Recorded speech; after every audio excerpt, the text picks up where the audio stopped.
DTZ Entertainment presents Coffee Bar Stories, a talk show adjacent comedy podcast with your three hosts, Dad, Son, and Bubba. Live from the Coffee Bar, it's your DTZ News. Hey, welcome back to the DTZ News. I'm your host, Son, and for today's news, I want to remind you guys to go to our social medias. They'll be in the show notes below. Don't forget about the Facebook page we have, the YouTube channel, and as well as our website. You can find those links in the show notes below. Also, stay tuned later on in the episode for one of our live tapings, I guess, of a game show we did between the three of us, and you don't want to miss that, so stay tuned. That's all for your DTZ News.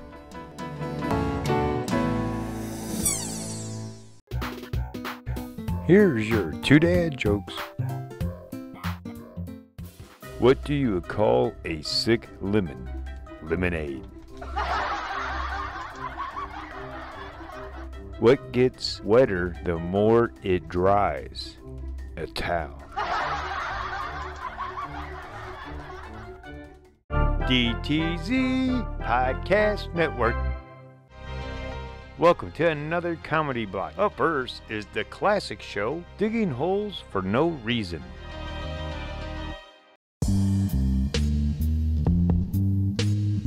Welcome back. We joined Tim and Brad at the office talking about a friend of theirs. Let's get the scoop. Brad, I'm telling you, Chad was lying about the girl. I mean it. Really, man? 'Cause he sounded like a victim. He played it up big. What a jerk, Tim. It did stop there, see? No, wait, forget what Chad said. I'll tell you how it went and then you decide, okay? Sounds fair. Fuck. Besides, I'm at work getting paid. I got time. Let her rip. Okay, see, Chad was dating this girl for like, a week and a half. First couple of days, took her shopping, took her to expensive dinners, showing off this money. He really thought he had her wrapped around his finger. Shit. Sound like he set himself up for it. Oh, he didn't see it coming. He got played like a fool. She got him to pay off her debts, and she got him to give her access to his bank account. She spent it all. She did all that in a week and a half?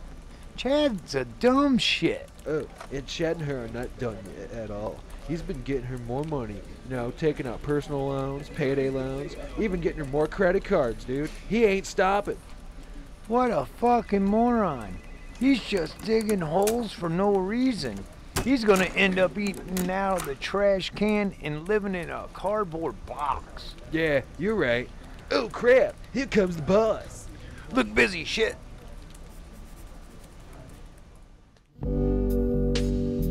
Digging Holes for No Reason was not taped in front of a live audience.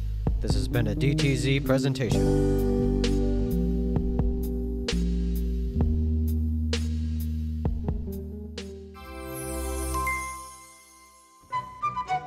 This winter, Sloan Corp introduces the XZ28 personal device. It's full of 25th century technology. Our R&D department have spent countless hours developing the ultimate device in personal communication. The XZ28 has no rival. You will not find any device that can come close to doing what the XZ28 can do. The spectacular performance will leave you in amazement. The XZ28 will be the only device that you will ever need. The XZ28 requires a 76-year signed contract, along with a blood and tissue sample. XZ28 is made by Sloan Corp Technology. TM.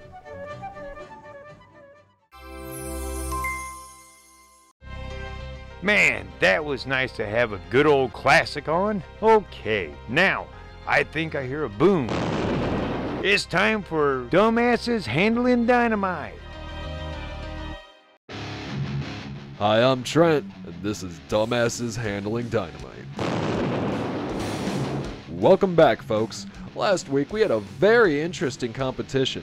The winner of last week has chosen to compete again. So here he is, the winner, Brody. Yeah, hey Trent.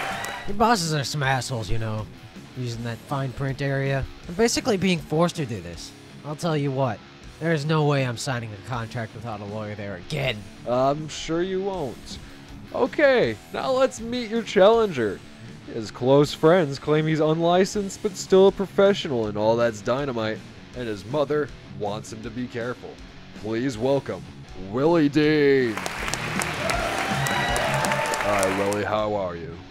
Woo, hey Trent, I'm Willie Dean, ready to kick ass and blow shit up, yeah! Alright there. Okay, so for the first challenge, the both of you must make sticks of dynamite yourselves. To make this fun, you got 6 seconds to make as many as you can. To help, there'll be no fuses used. Got it? Okay, put 6 seconds on the clock. Ready, set, go. This here fucker is a winner's technique. Suck it. Oh, hell no! I'm coming for you, asshole! It looks like our contestants are neck and neck, and time's up. Okay, guys, hand over the ones that are done. Brody, since you're a returning champ, you're first. Here you go, Trent. I got 7. I feel pretty damn good about them fuckers, too. Alrighty, that is indeed 7. Here, Jerry, take these. Now, Willie Dean, how many do you have? I also got 7, Trent. Here. Okay, 7's confirmed, so it's a tie. Here, Jerry, take these. Jerry, just take. Just take the dynamite, Jerry. Anyway, let's move on to our next challenge.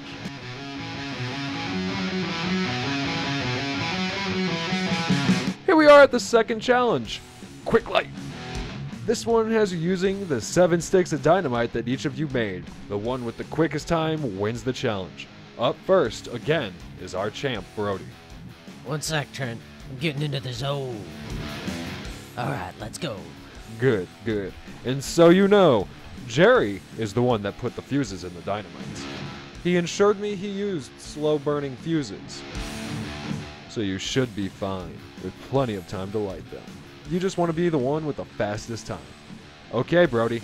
3, 2, 1, go. 1 down. 2 down. 3. Oh, come on! Damn it, Jerry! The fuses are not slow burning. Wow. Just screw you, Jerry. No, screw you. Okay. Alrighty now. It looks like Willie Dean, it's up to you to win the 20 million. Let's move on to the next challenge.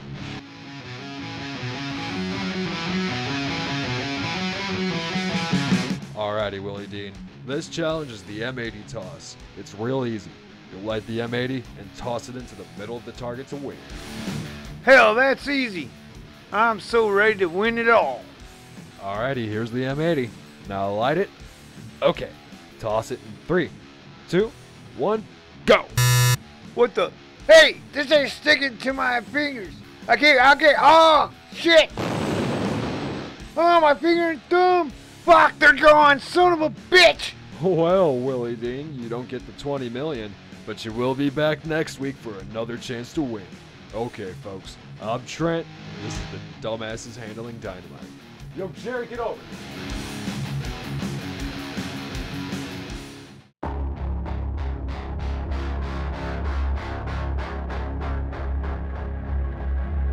Crackjack's Pharmacy, Crackjack's Pharmacy, Crackjack's Pharmacy! Hey folks, this week's special, our double coupon on douches and buy one adult diaper value pack. Get a bottle of Geritol pills for older people half off. While there, stop by our award-winning pharmacy that has been voted #1 5 years in a row by the renowned Drug Dealers magazine. Also, when you get a prescription filled, you can expect that our pharmacist average 63% or so in accuracy of getting the right pills. I mean, hey, at least that's over half. We do have a large selection of everyday products, so come on in and see us. You'll be glad you did. Disclaimer, Crackjacks does not have any knowledge of or participated in the back alley selling of crack cocaine. Stop asking. Thank you, management.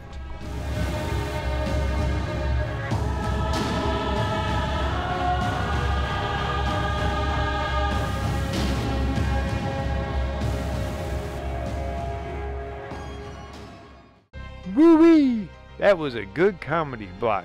And this is DTZ Podcast Network. Up next is your local news. Join us Monday nights on the Rilla Radio Show, putting independent music in the listeners' ears with DJ CO1 and DJ Craig Allen. It's where the hits just keep coming.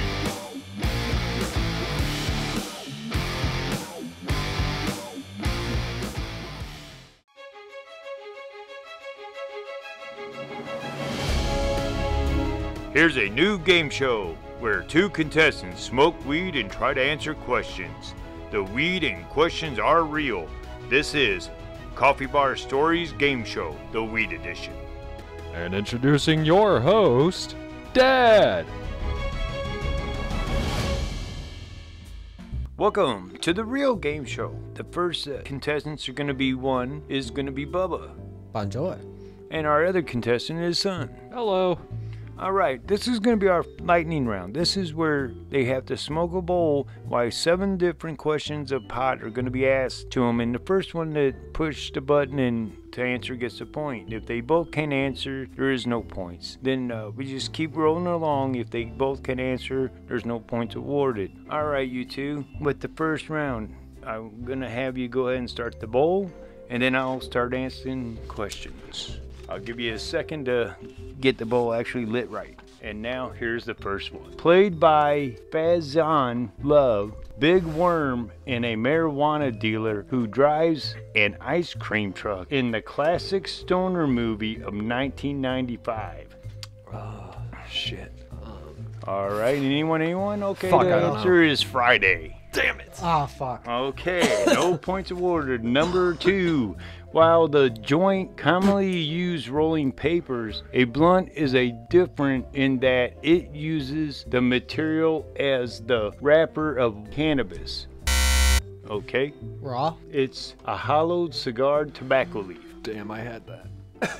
All right, let's move on. Here it is. No points awarded again. In a contrast to THC, what 3 letters are used to refer to the chemical compound in Is it CBD? Yes, it is. Point for Son. All right, let's go on. And the next one is, what is the 5-letter name of cannabis-based drink popular in India, which of traditionally served during holidays of the Mahasharati and Holi? I don't I don't know. All right, it is Bahane, no points. All right, here we are. We're on to number 6. Here's number 6. The fruity title of what 2008 comedy film starring James Franco and Seth Rogen refers to a rare strain of cannabis? Is it Pineapple Express? It is. Way to go, son. Point for you again. Wow. All right, 2-0. All right, here's number 7, the last one. I just got promised, and it's all thanks to Yes, I Cannabis is an iconic quote or Burnsies, a season 13 episode of what long-running animated sitcom? I don't know. Go. Family Guy? Nope. The Simpsons. Shit. All right, so at the end of round 1, Oh my how's that goodness. bowl looking? Oh my goodness. Is it done yet? Halfway smoked. Yeah, it's halfway smoked. All right, well, then we're holding on to round 1 a little longer while Son and Bubba finish the bowl then. And we're going we'll even ask a bonus question. Oh, no, See if not the somebody bonus can question, get it to answer it. Why they finished the bowl, because that's the rule. Shit. Here, I'm just going to pull this one out of oh, here you go.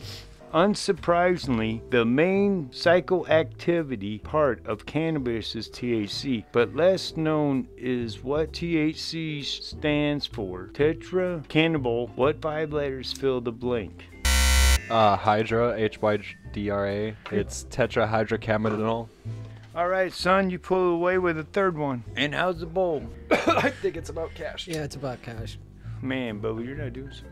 No, I'm not. He's playing the hell out of me. He's All playing right. me like the fiddle with this thing. Well, that's the end of round 1 And with... that bowl is out. All right. Round 1 ending with Excuse me, 3 folks. for Son, 0 for Bubba. We'll be back in a moment with round 2.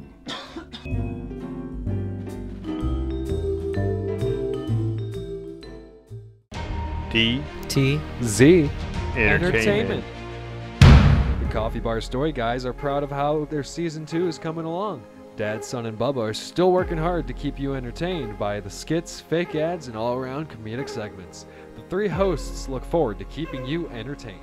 Hey all, Bubba here. Don't forget, you can visit us at our website, www.dtzentertainment.com, or on our Facebook at facebook.com/dtzentertainment. Coffee Bar Stories is just one of the podcasts of DTZ Entertainment Productions. welcome back. This is round 2. Don't choke on the smoke. 2 bowls are required for this round. There will be a multiple choice round. Each player will get 4 questions asked, which will end up being 8 altogether. So you must smoke both bowls. Okay, so to begin the round, we had chosen earlier who was going to start. The way we're going to do this is Bubba got the win on it, so he'll start with the question while Son starts lighting the bowl. Actually, sir, I think I had the win. Oh, I'm sorry, folks. It looks like Son won, and he will start with the first question. So it's a multiple choice. So then he'll have the bowl. Yes. Alrighty. So this will be the first question.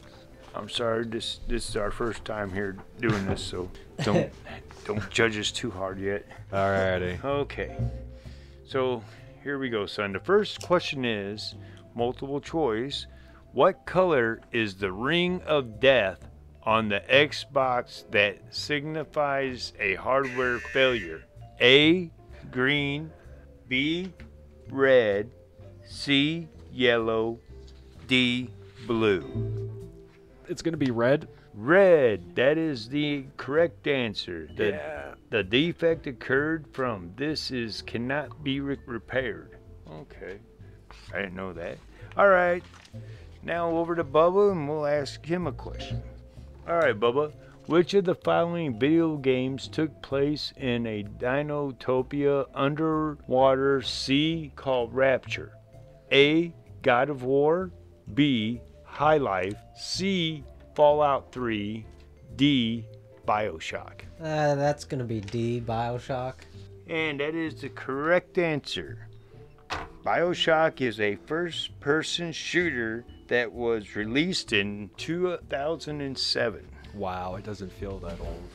I know, don't it? Here, Son, would you kindly take the bowl? Okay. You gave me the bowl, you wiped away the deck. Son, you're up. Here's the question. The game Grand Theft Auto was released primarily for what gaming system? A, NES, B, Dreamcast, C, Xbox, D, PlayStation. It's gonna be D, PlayStation. That is correct. I guess we don't need no real explanation on that one, so... Okay. Yeah, we all know what Grand Theft Auto is nowadays.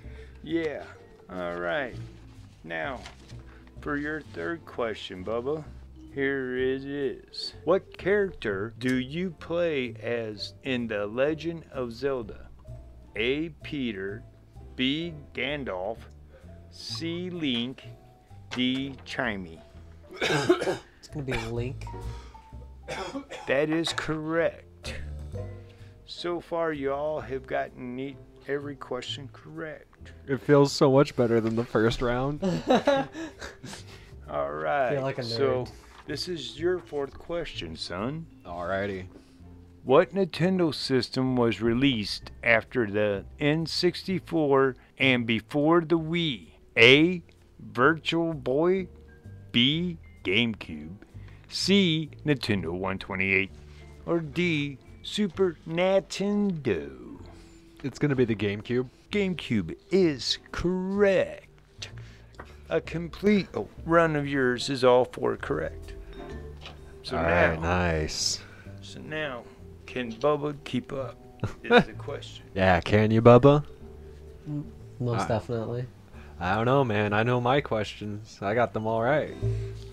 All right.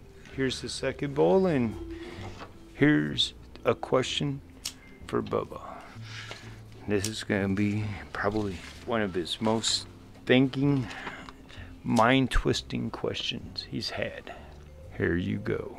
Which popular video game featured an ex-Special Forces operator named Jack Carver, who is stranded in Micronesia. That's it. Max Payne, Hollow 2, B, C, Far Cry, or D, Left 4 Dead? I'm gonna say C, Far Cry, but because I haven't played them all. Far Cry. We're gonna have to go to the judges on that and make sure he said it correctly. Well, they said it was released in 2004. Far Cry is a first-person shooter video game, so it must be correct. Okay. So there it is. There is now 4-4, 8 questions, all answered correctly. So now we're gonna have to do a 9 to break the tie, just to do it to be an asshole. Because it's my game and I can do it. I'll pack up and go home. Okay, here we go. What 64-bit Sega system was a predecessor to the PlayStation and Nintendo 64? A. Dreamcast. B. Commodore 128. C. Saturn. D. 3DO. Oh, is it me or is it him? Who knows it? No, this is number 9. This is a tiebreaker. Who can answer it? I know it. Do you know it? I know it. Spit out the answer. It's Dreamcast. Dreamcast for that answer. Wasn't. That's wrong. Is it wrong? I'm stealing this Saturn. And Bubba comes No out way! ahead. Are you serious? The Saturn? The Saturn was not as popular as the Sega anticipated. Okay, what was the question again then? I really Okay, thought you said that okay. what Sega What console was the 64 predecessor. What 64-bit Sega system was the predecessor to the PlayStation and Nintendo 64? Oh, I understood it And wrong. it was C. Saturn. Yeah, that is the 'Cause didn't question. I was thinking the Genesis. No, it's the Saturn because the way I heard the question, I thought it meant during the run because then that would be the answer. Is the Dreamcast was during the PlayStation and the N64. It wasn't before it. I'm a big dumb. Dang, he got the tiebreaker. Okay. Yeah, he did. So now that makes it Son 7 and Bubba 5. Hey, So I'm still in the lead though. I'll that's take it. the end of round 2. And the end of the And bowl. That's the end of bowl 2. So you guys completed it in time. So now on to round 3 to see if we can get a tiebreaker. We'll be back after this.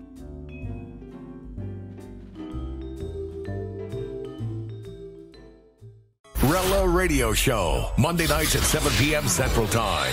DJ CO1. And we're back. Welcome to the Real Game Show. Here we go. This is round 3, the stoner round. Okay, this is the one where they're going to use a bong to smoke out of. And the questions are going to be multiple choice again, but it's going to be 3 each. We're going to start out with Son since he won last round. We'll go ahead and begin with him on it. It was actually, I think it was Bubba who won the last round. It was a tie, but you have the most points. Oh, wait a minute. Yeah, but you technically got the most right Okay. the last round. Here's what we'll do, though.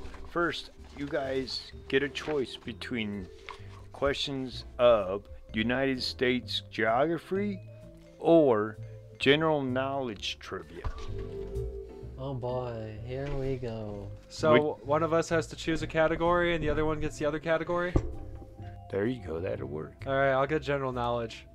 Fuck. All right. So, all right. So, no, the winner gets first choice. Oh. Okay, well, general knowledge. Since you said Bubba's first choice here, here's how we'll do this. You get first pick of between the two I read. General knowledge. General knowledge. All right. And Son, you are United States geography. I played myself. So, okay. Now, get the thing fired up, and here goes the first question to Bubba, since he won. Which famous person was the first to have a star laid on the Hollywood Walk of Fame? A. Elizabeth Taylor. B. Charlie Chaplin. C. Stanley Kramer. Or B. Burt Lancaster. Burt Lancaster? No. Can I steal? No. Damn. It was Stanley Kramer. Oh, I would have got it wrong Stanley anyway. Kramer's star was laid on March 28, 1960. He directed the films Inherit the Wind and Judgment at Nuremberg. So, okay. So, Bubba, Interesting. you missed out on that one. So, on to you, son. Oh gosh. Here's your question. Identify which of the following United States has the largest area. Oh gosh. A. North Dakota. B. Nebraska. C. Utah. Or D. Wyoming. Oh god, never mind. I was saying no to each one of those in my head based off the answer I thought was going to be said, and it never got said, so gosh darn it. I'm going to have to say Wyoming. Correct. Holy cow, you I'll got take that. lucky. Wyoming is the 10th largest state by area.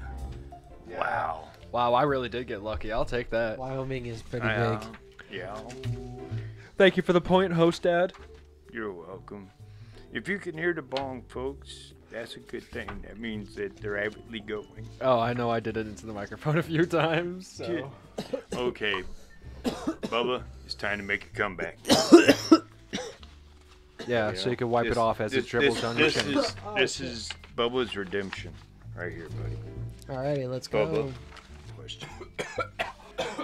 First published in 1937, what novel includes the characters Mary, Old Toot, and Bungo? A. Peter Pan. B. The Hobbit. C. Alice in Wonderland. Or D. The Lion, the Witch, and the Wardrobe. I'm gonna go with B. You have picked B. The Hobbit is correct. Old No, Toot man, Lord of the Rings. was Bimbo Baggins' grandfather. Bilbo, Dad. Oh. Yeah. Bimbo. Sorry. More like dildo swaggins. Sorry. You know what? I would edit that out, but That was funny. I think I'll leave that in. Okay. I think we're at the ass end of this bong. Bubba's catching up. So that was one question apiece. No. That's 2 for Bubba. And 1 for Son. All right, Son. Your second question. Let's see. We'll pick something extremely hard. Why? Here we go. It's Clear that, geography. fucker. Here we go. Son. How many U.S. states begin with the letter A? Shit. A. 2. B. 4. C. 5. D. 3. D3. I'm big boy wrong. You're big wrong. D3 was incorrect. It is B4. Alright, The states, this is rigged. The states are Alaska, Alabama, Arizona, and Arkansas. Arkansas is So, a fake state. No point for you. So now we're getting to the third question to Bubba. Here it goes. Can he at least save face and make it to a bonus question if there is? Or will he end up falling just short? You got how many points now there? Here we One? go. I don't know. I ain't at it. Here we go. Featuring a mischievous young boy who can fly and never grows up, who wrote the character tale of Peter Pan. A. J.M. Barrini. B. J.K. Rowling. C. J.R. Tolkien. D. E.B. White. I'm about to break a lot of people's feelings. I don't know, but I'm gonna say A. J.M. Barrini is correct. Peter Pan first appeared in his work as The Little White Bird, which was published in 1902. I think that bongs out, sir. Okay. You know what? We'll do a bonus to see if you can set Did up Son a get 3 tie. questions, though? A tie. And if he can tie it, Son don't answer a question. But if he can't, it goes to where Son has to answer a question. But Son only answered 2 questions. I thought we were supposed to answer 3 apiece. Oh, yeah. Yeah. Sorry. Hang on. I'll be back. You'll have to forgive us. We're all a little Oh, yeah, stoned. okay. This is the first time we're doing I'm this. sorry. Yeah. And I am leaving everything in. I figured we'll do it raw since. This is what happens when your host is also smoking. Yeah. Seeing that we may be going live with this one time in video. So one day. So. All right. Oh no, this is a lot Okay, of fun. so, Son, here we go. You had gotten geography, so let's see. Let's make what would be a good. You know what? I think I want to be. You sounded like Yoda. That wasn't me. I want to make be a a jerk. noise. Here we go.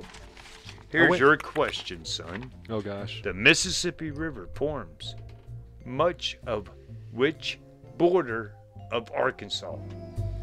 A. Western. B. Eastern. C. Northern. Or D. Good old Southern. Western. You say Western? Yeah.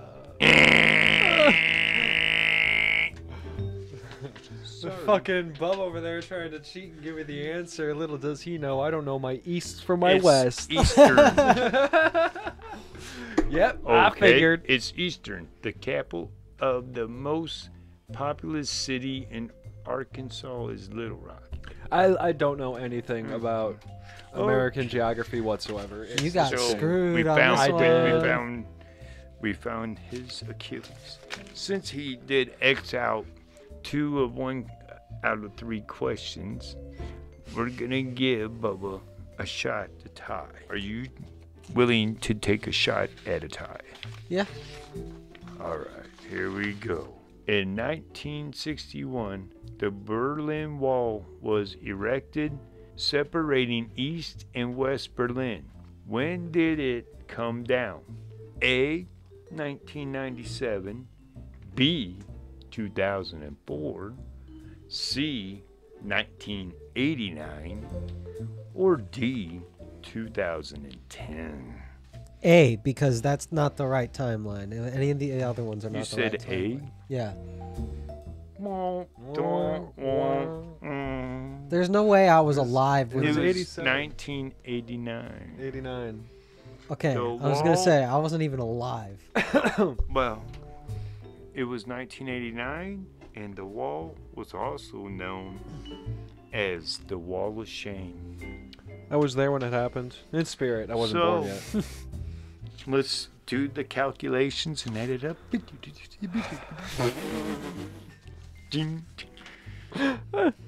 With a score of 8-7, Son is the winner of Coffee Bar Stories game show, the Weed Edition. I'd like to thank the Academy.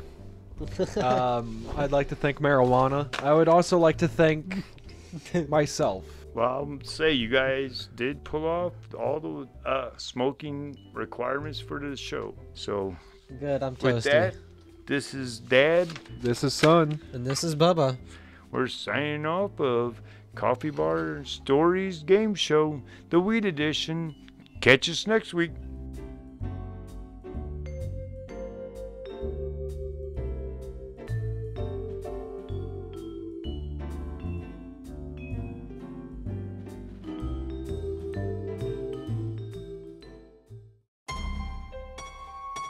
Hello, travelers. Bubba and Son here. And we're gonna take you on a ride with dragons, wizards, warriors, and sweet rolls. So join us and let's take the delve.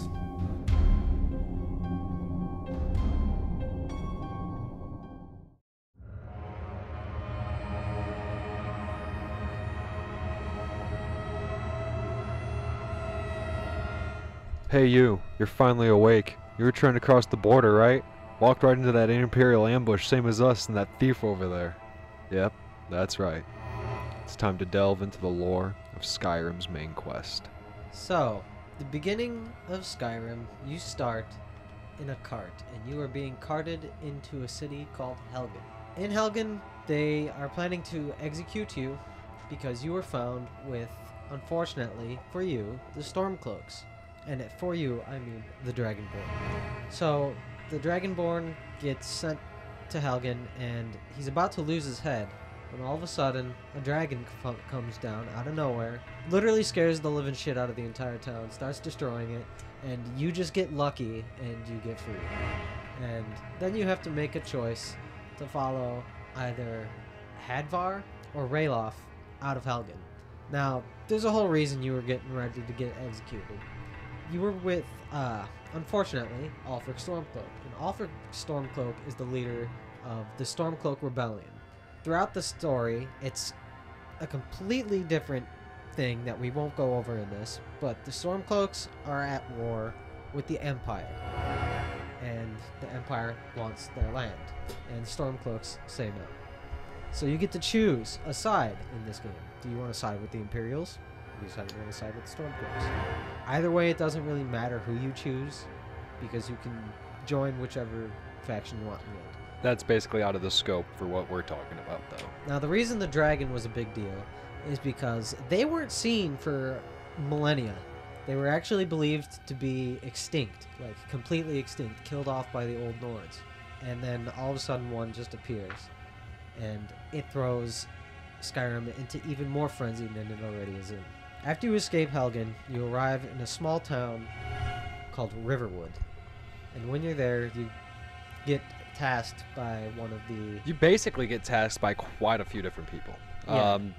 The whole town's in ruin. Or not really ruin, more like emotional ruin. They definitely saw that dragon fly across their town, and they're all freaking out about it. So they basically task you with going to the nearby capital city of the Hold, Whiterun, to go and tell their figurehead, the Jarl, about the dragon going loose. Because I guess that's something that he should be known about. Yeah, and then the Jarl tells you, sure, but I need you to help me with something real quick. He has you go and find something for his wizard, and then he ends up sending sending a detachment of guards over to Riverwood to help defend in case there's a dragon attack. And then speaking of dragon attacks, as soon as you return from your quest to get the Dragonstone, a dragon attacks near Whiterun, and he sends you to kill it. This is the Dragonborn's confirming... it's his confirming act of killing the dragon is basically him, I am the Dragonborn.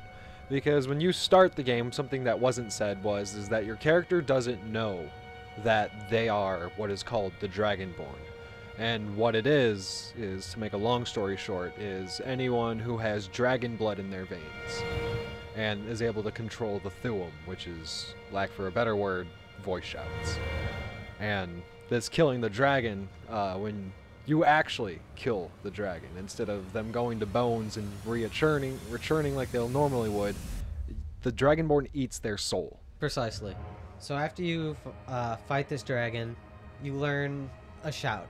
And then you use it, and a magical group of hermits from the top of the world, and they call you to them. Everybody makes it a huge deal, like the Greybeards? The Greybeards. They called for the Dragonborn. Did you hear that? And they tell you where it's at. The Jarl of Whiterun. The Jarl of Whiterun. It's... When the Greybeard summons the Dragonborn, this is a big event. It's heard all over. Every hold hears this. It's like a thunderous clap in the air of them shouting Dovahkiin, and that's their summons. And the Jarl, I guess the Jarl of Whiterun is more towards that society. He knows more about it, is why he tells you personally to go walk up the 7,000 steps of High Hrothgar and go meet the Greybeards and answer their summons. So you do this, and they test you to see if you really are the Dragonborn. So you get to sit there and shout at a bunch of old dudes. It's quite entertaining. Once they finally get you nice and tested up, they you learn a few new shouts and whatnot. They task you to prove yourself on a mission to find the horn of Jurgen Windcaller. And Jurgen Windcaller is one of the first Greybeards. He was, I think, the one who started the Order, and it's one of his artifacts that's held inside the Temple of Ustapor. And you're tasked to go towards that, this crypt, basically. Dungeon crypt, I don't know what I you think it would would call be it. more of a crypt. And you're going through, and you get to do your best practice of a grave robber while you're going through this. And when you get to the end of, where the Dragonborn gets to the end of this crypt, where the horn of Jurgen Windcaller should be is a note that says... Letter from a friend. Yes, it's a letter from a friend that states, come meet me at the Sleeping Giants Inn in Riverwood, I think it's called. I believe so. And basically, the Dragonborn now, on his still same mission to prove himself to the Greybeards, has to go out of his way to Riverwood, which on the map is completely... Pretty far. It's also completely in the opposite direction of where you basically have to go. Yep. And you have to go and meet up with a friend. Once you arrive in Riverwood and you go to the Sleeping Giants Inn, you're supposed to ask for the attic room. And when you do, she tells the lady who owns the place, her name is Delphine, she tells you, oh, we don't have an attic room, but you can go and use this room. Gives it once to you you go at a in that- discount at that. Yeah, she gives it to you for like 10 gold. And then you go and you stay in there, and she comes in after a little while and closes the door and explains that she's been looking for someone that... Fits your... The Dragonborn. She's Basically, been looking yes. for the Dragonborn. Everything that your character is right now is what fits the criteria she was looking for. And she proceeds to hand you, like, here's the horn. I'll give it to you. No nothing back for that. This was just to get you here. Now I got something I want you to do for me. And then that's when she reveals that she is one of the last remaining Blades. And These the guys, the Blades, they're a big faction in this whole universe. But in Skyrim, all that really needs to be known is that these guys really don't exist no more. The purpose of them is basically they gotta protect the Dragonborn. So, the task that Delphine gives to the Dragonborn is she wants to have him kill a dragon. She wants to see him kill a dragon and confirm with her own eyes that he truly is indeed Dragonborn. So they go to this location called Kynesgrove, which has a dragon burial ground. It was one of the old locations where they still have the bones buried. And basically, one of their little suspicions got confirmed that Alduin, the big black dragon that helps free you from the beginning, I don't think we gave him a name yet. No, we didn't. But Alduin comes through, and he resurrects that dragon at this mound, the burial mound, and brings him back to life. And if I'm not mistaken, I think the dragon's name is Solanir. I might... Soloknir. There we go. And basically, it's you and Delphine up against this dragon. To make a long story short, though, you do end up taking down the dragon and complete the test completely. She believes everything and then gives you information about who she is, what's going on, and more information about the Blades that's not really pertinent, but also brings in the second contenders in a whole civil war, which her arc wants to bring you towards. But yeah, she gives you a whole bunch of information about her suspicions on what's causing the dragons to come back. Because everybody has their own suspicions on what's trying to what's bringing the dragons back. Yeah, and her The suspicion Jarl of Whiterun thinks that it's, Ulfric Stormcloak, but she thinks that it's the Thelmor. the elves. And the Thelmor are a faction of high elves that are, I think they rule the Aldemary Dominion. They were they had a faction called the Aldemary Dominion that ruled over Somerset Isle, and basically came in. That's a whole lore that we don't need to touch up on, though. It's not too needed for this. So after you kill that dragon with Delphine, she gives you the horn of Jurgen Windcaller. You take that back to High Hrothgar and you give it to the Greybeards, and then they send you to go to the tip of the Throat of the World, which is still pretty much where you're at. But you're going there to get a specific shout called Clear Skies. Once you get up there, though, you meet the leader of the Greybeards, and it is an elder dragon named Parthenax. So Parthenax he was known about, but not necessarily, no one has ever seen Parthenax. And basically everyone assumed he was some hermit like the Greybeards that lived even higher on the mountain than they did. And come to find out, to the Dragonsborn surprise, he's coming face to face with an elder dragon, one of the sworn enemies of basically all man, to their knowledge. And it comes to be that Parthenax tells you a whole story about how him and the dragons used to work together, and then they fell out of favor, and he preferred human beings rather than the voracious tendencies of sky lizards. And he recognizes the Dragonborn as one of his own. And then also, he tells you about this powerful shout that will help you bring down the big bad lizard, Alduin. But that under no circumstance should you ever try to go learning it. It's not a dragon-made shout, and apparently it was man-made. And there's a difference between the two, where man-made shouts are nothing but pure evil, and this one strips a dragon of all of its essence of dragon and brings it down to the mortal plane, and they deem that as nasty evil. And basically that sends the Dragonborn on a whole quest to try to find this Dragon Wren shout, along with keeping the peace with Delphine.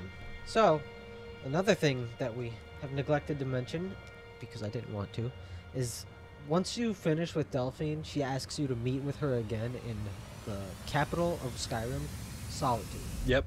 And when you're there, she wants you to pretty much commit espionage on the Thalmor, and she sends you to a Thalmor embassy to look for anything, any clues on why the dragons are returning. Mm-hmm. And you go in there, you worm your way around, and you find a book reporting about all of the blades. Every single one of them. And most of them have been marked deceased except for 2 of them. And it was Delphine and then some random name, Esbern. Esbern. You take this back to Delphine, and she's like, oh my god, Esbern, he's still alive?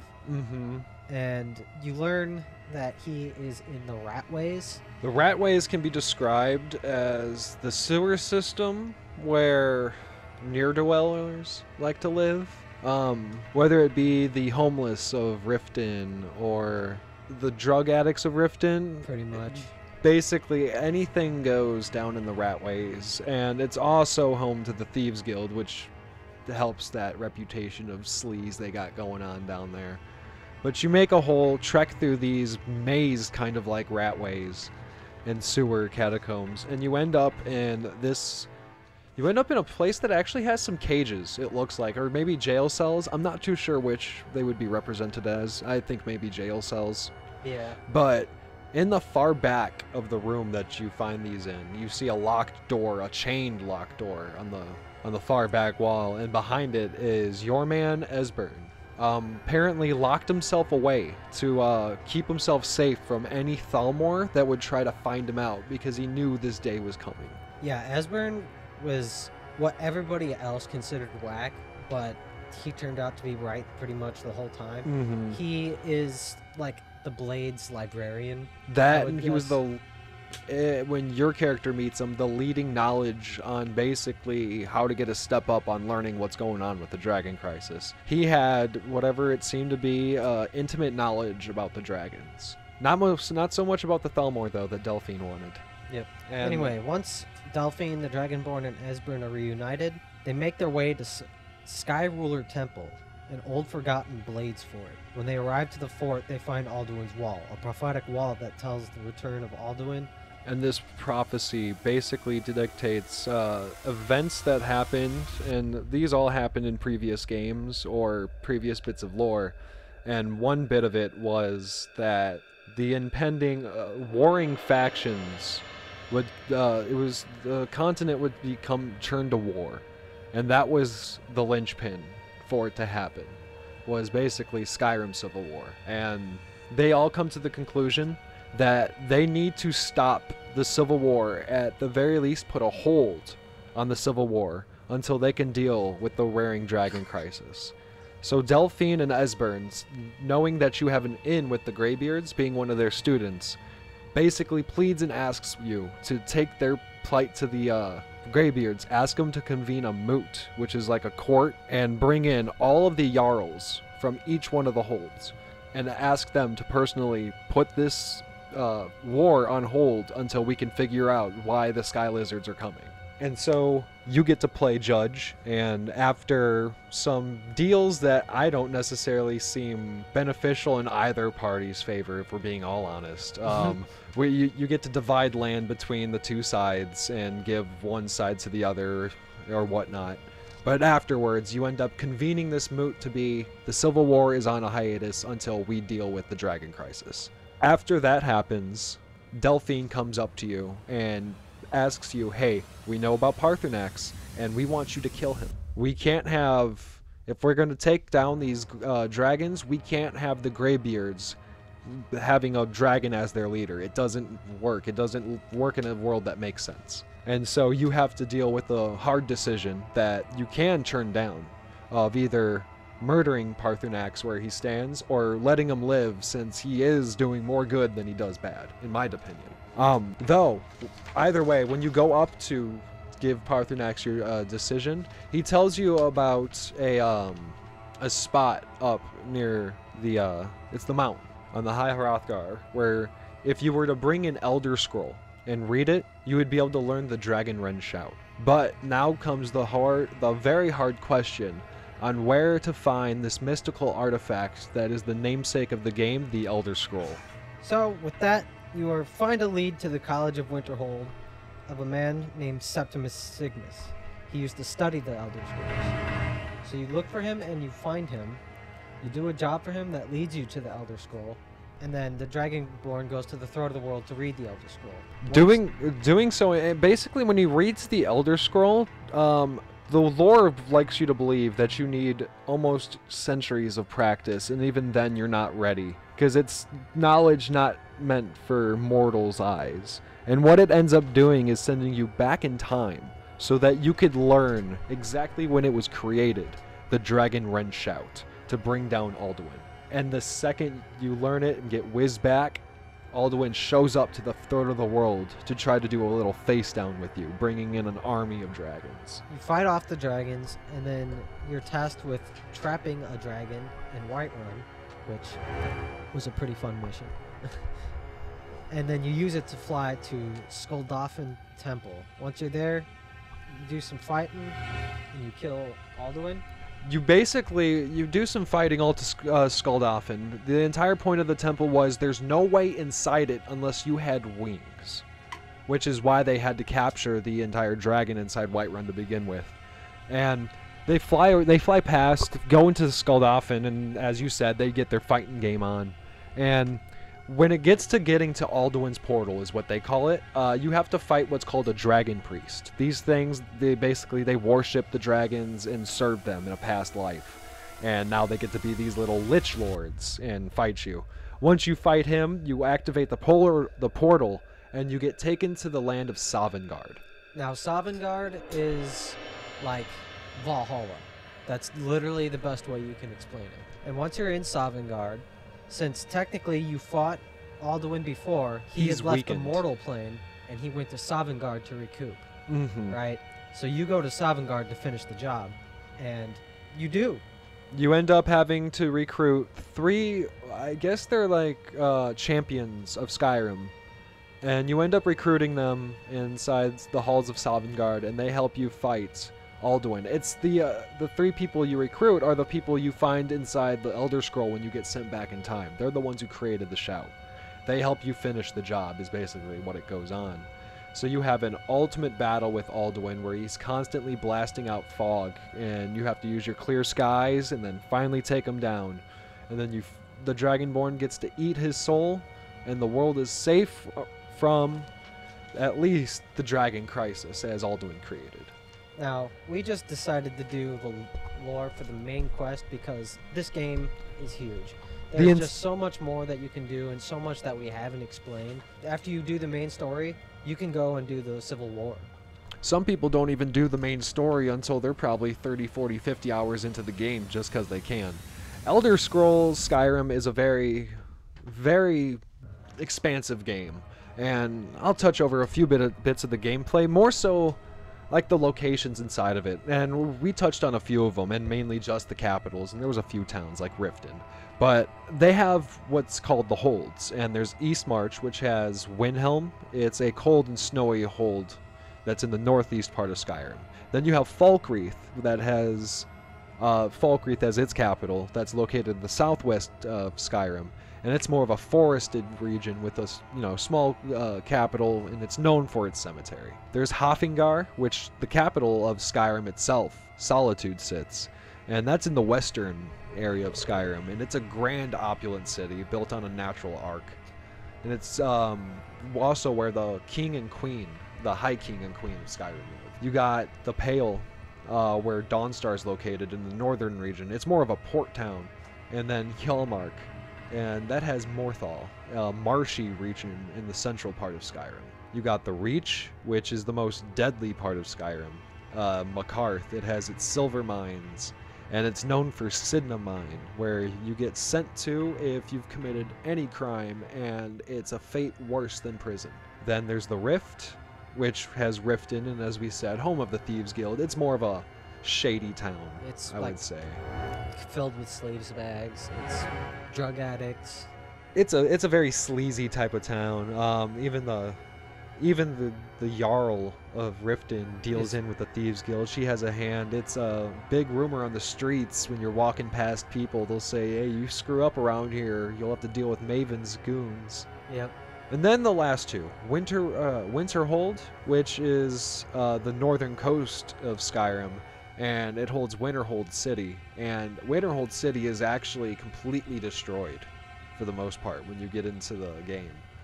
And you're just dealing with the remnants of a college at this point. To learn why, you have to do the College of Winterhold quest. Oh yeah. Another thing about the Elder Scrolls that they like to get into is their deities, and their I guess you would call them devils, but they don't. They call them Daedric princes. The Daedra is more so their evil forces in this world. But in Skyrim, they've actually outlawed one of the 9 divine.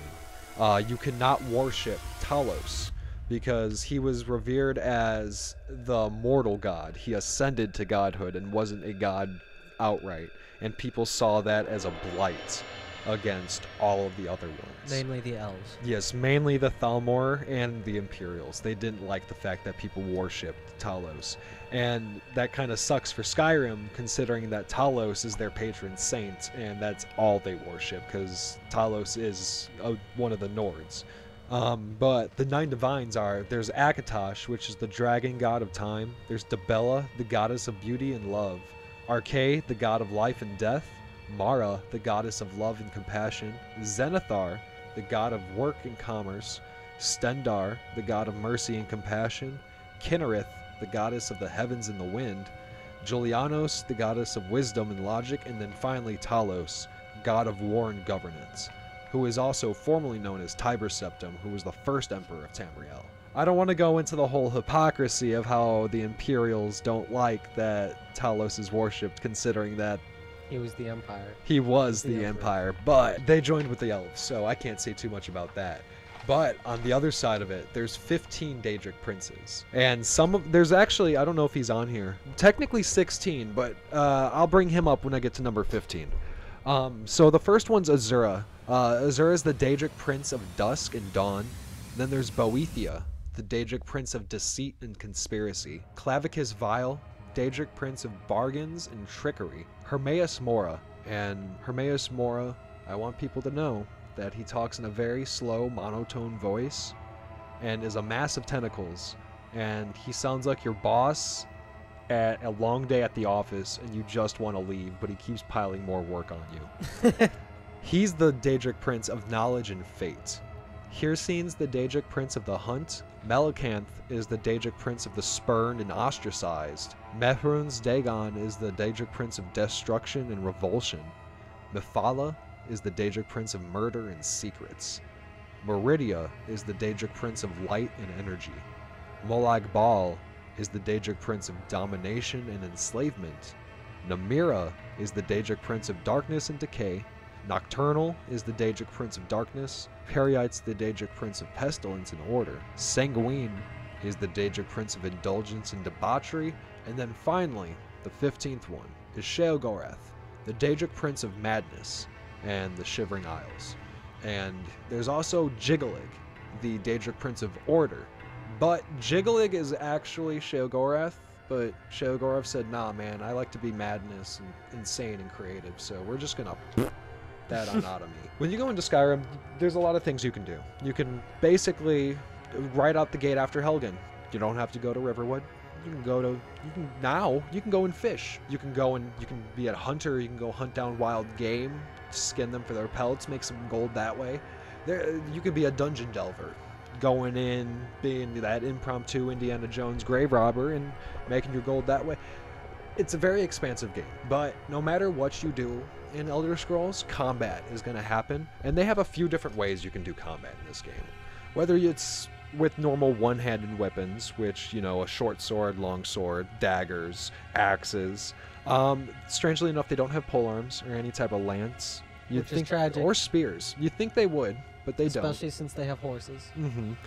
And then they have like two-handed weapons, great swords, great axes, warhammers, stuff like that. Quarterstaffs, I think, are in the game. They act like that as well. And then they have their magic. When they went for their magic, they went for schools. So they have the School of Illusion, Alteration, Destruction, Conjuration, and Restoration. Restoration and Destruction are kind of, you know, easy to figure out. Destruction spells like flames, ice, fire, anything to cause destruction is what they are. Conjuration is anything you can conjure. So if you could, a bow made out of light that you can just make happen in your hand, that would be a conjuration thing.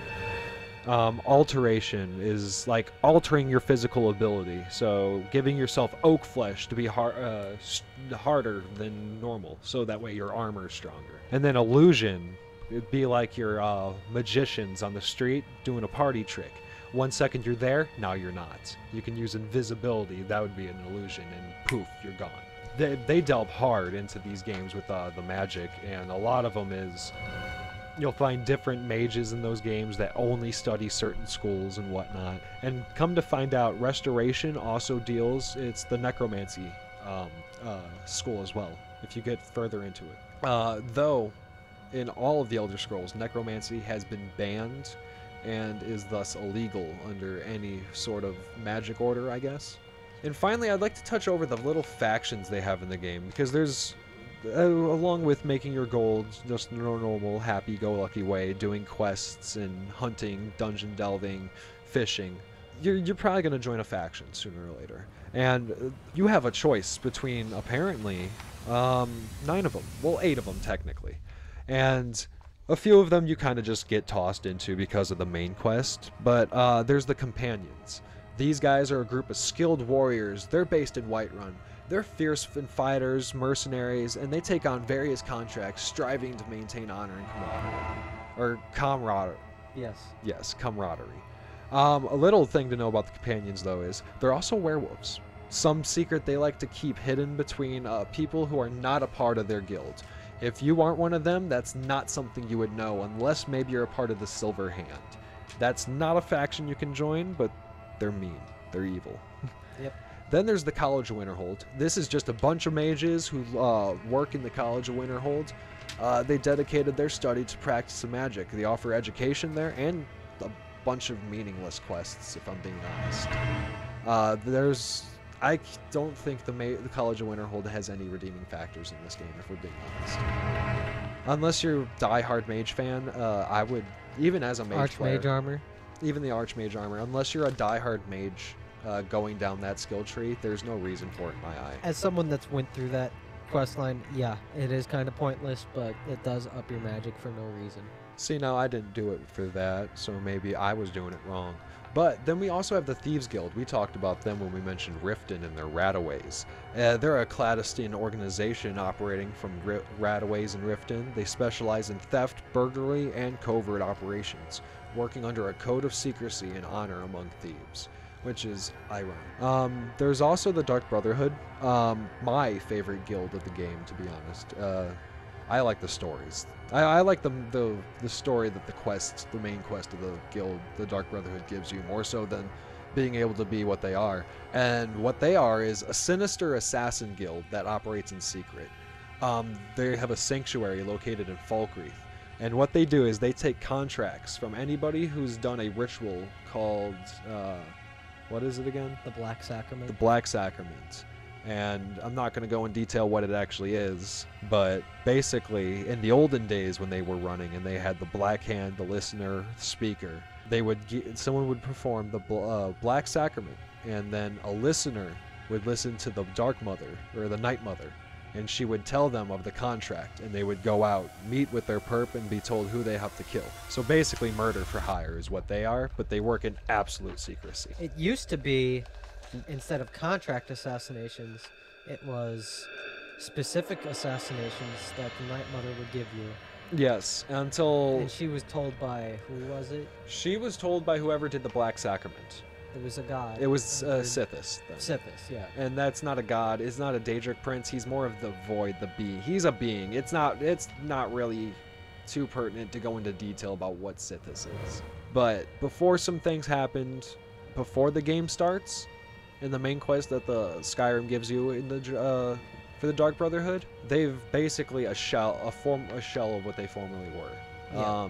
Every sanctuary they've had has either been targeted or destroyed, and most of the members are non-existent, and they're mostly a joke of what they used to be, until the Dragonborn shows up and leads them to glory, like all of these, if we're being honest. We also then have the Stormcloaks. You're able to join these guys as soon as you join the game, if you'd like, which also for number 6 we'll get to in just a second. But the Stormcloaks are a faction of rebels led by Ulfric Stormcloak based in Windhelm. They seek to secede from the Empire and fight for the independence of Skyrim. And they're fighting the Imperial Legion, which is another people who you can join if you go with Hadvar instead of Ralof in the beginning. And the Imperial Legion is the military force of the Tamrielic Empire, which Tamriel is the entire continent, while Skyrim's just the northern country in that continent. And they're stationed in Fort Greymore near Whiterun. They aim to maintain Imperial control over Skyrim and suppress the Stormcloak Rebellion. There's also the Blades. You get thrown into them when you do the main quest. They're an ancient faction that once served as protectors of the Dragonborn and the Emperor, but now it's just Delphine, Esbern, and any other sad NPCs you can fork their way. I suggest Fandel from Riverwood. He's pretty useless, and he doesn't deserve Camilla. That's Sven's. But they aided you in your quest to help defeat Alduin, but they're still kind of salty you didn't want to defeat Parthenax. But I'm on my boy Party Snack side. Then there's the Dawnguard.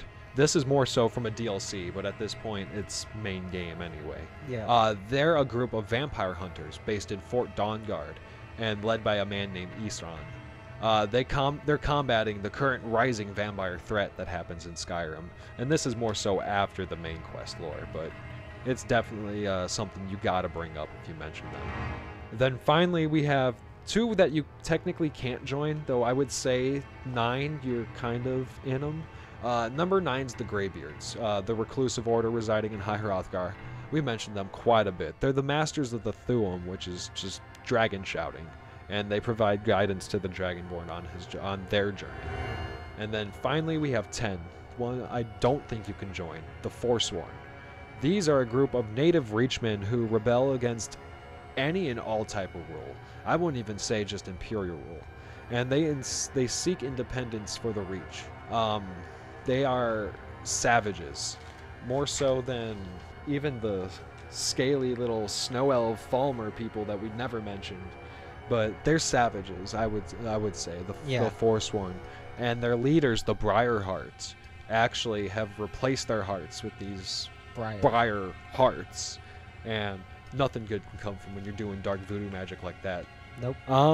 Skyrim's a very expansive game. There's a lot you can do, and I went over some of it, but there's so much more, and I'm not even going to topple the mountain that is the modding ecosystem. I'm just going to say that exists. Yep. So I think with that was our delve into Skyrim.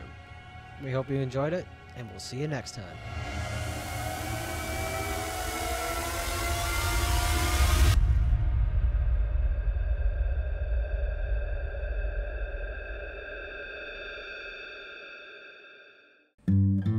Alright, folks. Well, I really hope you enjoyed this episode as much as we did making it. And this is Dad. This is Son. This is Bubba. And don't forget to rate this podcast 5 stars. Leave us a review. And also on Spotify, answer the question on how you like the show.